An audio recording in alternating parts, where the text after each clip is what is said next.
রাজধানীর ধানমন্ডি ৩২-এ বিক্ষোভ মিছিলকে কেন্দ্র করে সাংবাদিকের ওপর হামলার অভিযোগ উঠেছে।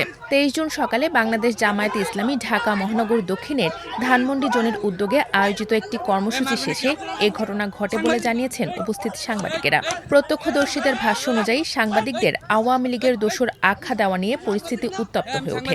প্রথমে ধাক্কাধাক্কি এবং পরে হামলার ঘটনা ঘটে। এ ঘটনায় দৈনিক সকালের রিপোর্টার মাহফুজুর রহমান শিশির আহত হন।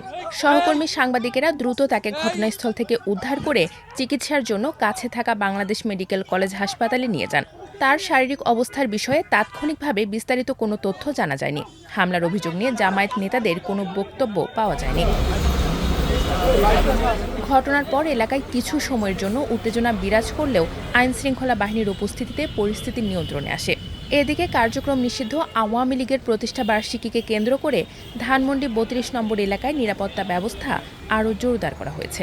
গুরুত্বপূর্ণ প্রবেশপথগুলোতে অতিরিক্ত পুলিশ সদস্য মোতায়েন করা হয়েছে।